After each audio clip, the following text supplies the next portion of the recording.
Vous êtes monsieur Fonreleux.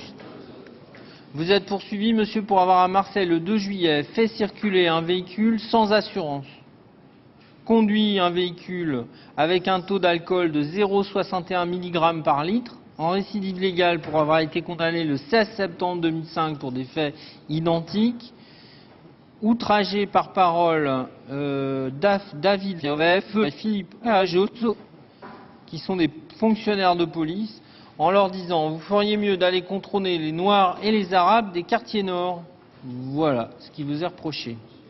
Alors les condamnations, c'est jusqu'en 2005. 2 mois sursis en 2002. Refus d'obtempérer. 2003, 6 mois, transport de fausse monnaie. 2003, 2 mois, vol avec dégradation. 2004, 3 ans, sursis, mise à épreuve, 2 ans.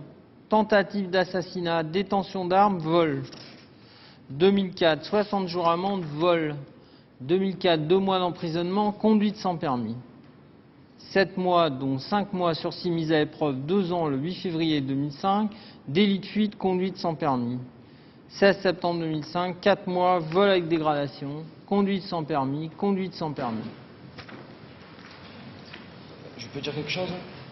La tentative d'assassinat, c'est sur mon père, c'est familial. C'est parce que, comme je l'ai dit, mon père frappait souvent beaucoup ma mère et me frappait à moi aussi, depuis tout minot.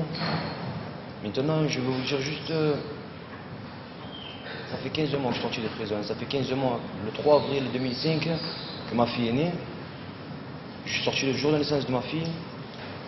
Depuis 15 mois, j'ai pas été arrêté une seule fois. Pas été arrêté une seule fois dans quoi que ce soit chez la police. Maintenant, ces 3 derniers mois, ils ont été très difficiles pour moi. Ma mère qui était dans le coma, qui est sortie il n'y a même pas une semaine, il y a 1 semaine et demie. Votre mère a été dans le coma, pourquoi? Elle s'est suicidée. Parce que, et là, elle s'est rétablie, là? Non. Parce que voilà, il y a 1 mois et demi aussi, c'est 3 mois, mes parents ils ont divorcé, j'ai perdu mon travail, on a perdu le restaurant. Parce que ma mère avait un restaurant. Ça fait que moi j'ai la charge de mon frère, de mon petit frère de 12 ans.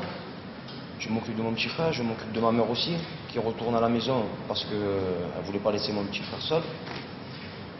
Maintenant, l'alcool, je ne pense pas avoir des problèmes, peut-être un peu, mais avec tout ce qui s'est passé ces 3 derniers mois, je revenais de chez un ami, c'est vrai, j'ai bu un peu de vin, je reconnais avoir dit ce que j'ai fait avec mon scooter, mais pour moi je pense que c'est une accumulation de ces 3 derniers mois qui ont été vraiment très durs parce qu'il n'y a pas un jour où je me levais où il ne s'est passé pas quelque chose de terrible pour moi. Je suis, et mes collègues vraisemblablement, tout prêt à croire que vous vivez en ce moment ce que vous nous dites, une situation extrêmement difficile. Et ce qu'on n'arrive pas à comprendre, c'est que vivant cette situation difficile, dans des circonstances qui sont assez faciles à maîtriser, pour faire 200 mètres, vous circulez à cyclo, bourré et sans casque. Il n'y a que ça dans la procédure, parce qu'après tout va. Le policier qui vous arrête, vous vous rebellez, vous lui racontez des bêtises, etc. Il n'y a que ça. C'est tout. Pourquoi c'est interdit de conduire en ayant bu?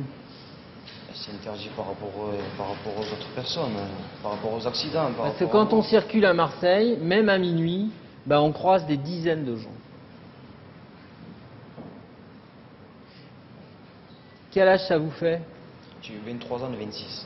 Allez, je grandis, je deviens un adulte, j'ai compris qu'on ne peut pas boire au volant. Est-ce que vous voyez quelque chose à ajouter? Maintenant, s'il faudrait vraiment que je sois incarcéré ce soir, ou aller en psychiatrie, je choisirais la psychiatrie peut-être pour qu'il m'aide à me soigner, ou n'importe quoi. Très bien. Des questions? Asseyez-vous, monsieur. Monsieur le procureur de la République. Monsieur le Président. Madame, monsieur, écoutez, Revenons Valier, je suis flic, il a besoin d'avoir peur aussi. Bon, il sait ce que c'est la peur apparemment, hein. Mais il a besoin encore d'avoir peur, puis une autre peur, une peur de la justice. Donc je vous demanderai de le condamner à une peine de 12 mois d'emprisonnement. Mais je vais vous demander de la sortir avec le sursis et la mise à l'épreuve, Monsieur le Président. Mais je veux tenter le pari, Monsieur le Président, que cette mise à l'épreuve, que vous ferez la plus longue possible et qui chevauchera certainement une partie de la mise à l'épreuve qui est en cours, aidera Monsieur reboucher ce trou et à repartir finalement vers de nouveaux horizons. Pourquoi pas? Donc voilà, je crois que 12 mois d'emprisonnement assorti d'un sursis avec mise à l'épreuve peut être une peine à la fois utile pour la société, peut-être salvatrice pour Monsieur et sa succession, Monsieur le Président. Merci. Monsieur le Président, dans les intérêts de Monsieur Fléchou, une peine de 12 mois avec sursis mise à l'épreuve, c'est pas simplement lui faire peur.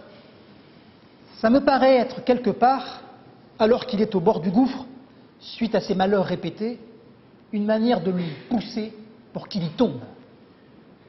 On ne peut pas traiter de la même manière celui qui vous dit « j'ai fauté » et celui qui vous dit contre toute évidence « je n'ai pas fauté, c'est pas moi qui ai pris tel élément ou tel porte-monnaie dans le sac de cette petite dame, c'est ma main mais c'est pas moi ». Je parle de négation contre l'évidence. On ne peut pas les traiter de la même manière. Parce qu'il faut prendre en considération la personnalité.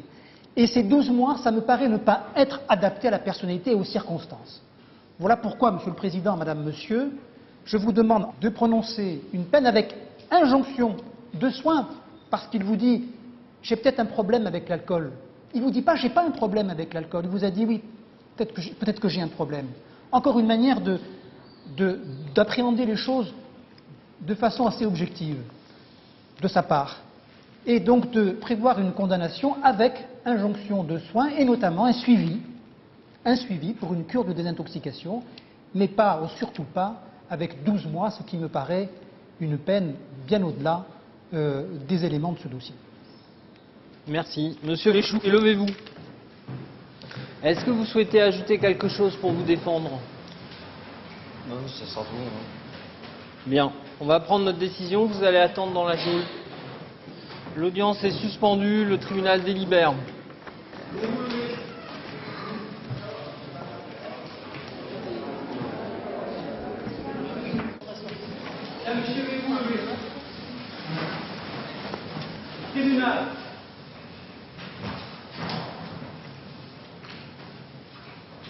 L'audience est reprise. Vous pouvez vous asseoir, messieurs, dames.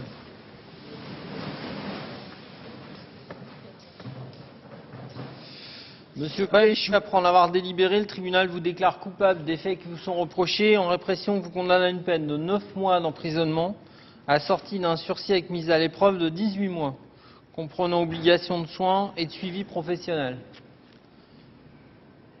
Vous sortez ce soir et vous êtes suivi par le service de l'application des peines, là au 3e étage, pendant 1 an et demi. Vous savez ce qu'il en est.